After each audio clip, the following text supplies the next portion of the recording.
मिरच्या ह्या ज्या आहेत ह्या मिरच्या अतिशय छान मस्त पोपटी रंगाच्या आहेत आणि या कमी तिखट असतात.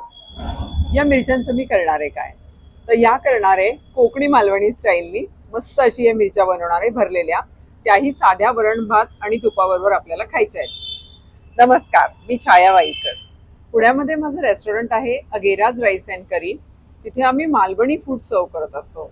सी फूड स्पेशालिटी आपली. पण श्रावण असल्या कारणाने आज आपण बेतचा बेत करतोय. तर यासाठी चला माझ्या किचन बरोबर.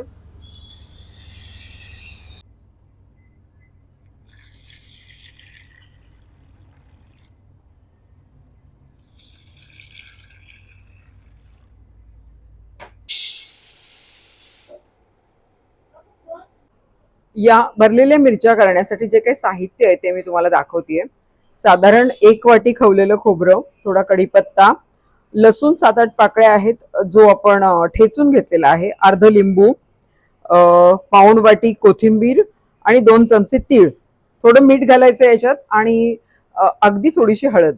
आणि या ज्या मिरच्या आपण बघितल्यात त्यांना असं मी चिरून घेतलेलं आहे. देठ तशीच ठेवली आहे म्हणजे तो एक सपोर्ट मिळतो जेव्हा मिरची भरलेली आपण करतो त्यावेळेला. कुकरच्या शिट्ट्या पण झालेल्या आहेत. आता आपण या मिरच्या भरायला घेऊया मिश्रण मिक्स करून. हे सगळं मिश्रण आपण मिक्स करतोय.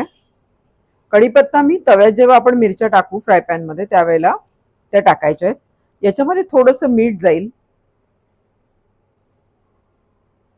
आणि थोडी हळद. असं मिश्रण आपल्याला मिरच्यांमध्ये भरायचंय.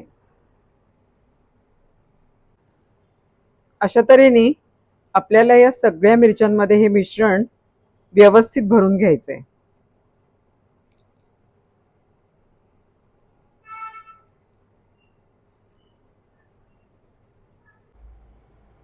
कढीपत्ता जो आहे तो मी कसा करते नेहमी माहितीये का, त्याला असं हाताने थोडस तुकडे करून टाकते, म्हणजे थोडक्यात आपण फाडून वगैरे म्हणतो तसं. तर हे बघा असं केलं ना की कढीपत्त्याचा स्वाद छान येतो.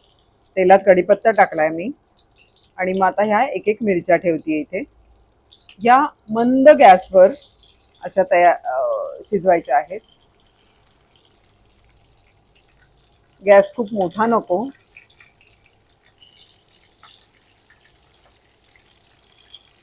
साधारण 15-20 मिनिटात होऊन जातात या. सुरुवातीला फ्लेम मोठी आहे, नंतर मात्र आपल्याला थोडी कमी करायची आहे फ्लेम. या मिरच्या जेव्हा तळतोय ना आपण तेव्हा त्यांचं मिश्रण जे असतं ते थोडंसं आपण प्रेस करायचं म्हणजे छान बसतं इथे आणि मग आपल्याला त्या टर्न करता येतात.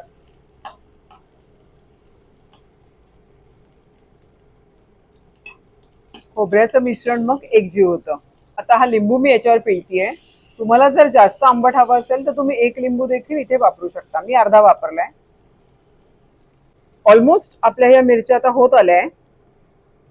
त्या काही मी टर्न केल्या त्यामुळे हा रंग असा दिसतोय, पण फार मस्त असा छान अरोमा किचन मध्ये येतोय. आपलं वरण अगदी रेडी झालंय, भात पण रेडी झालाय. या वरणामध्ये मी हिंग, हळद आणि मीठ एवढ्याच गोष्टी घातलेल्या आहेत.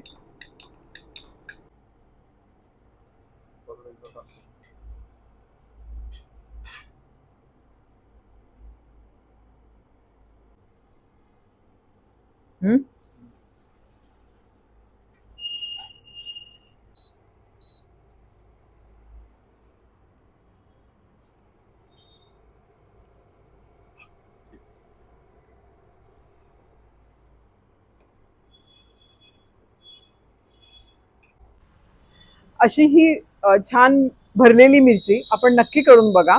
खूप मस्त लागते जेवणाबरोबर. आणि वाटल्यास या वरण भातावर तुम्ही लिंबू देखील घेऊ शकता. थँक्यू.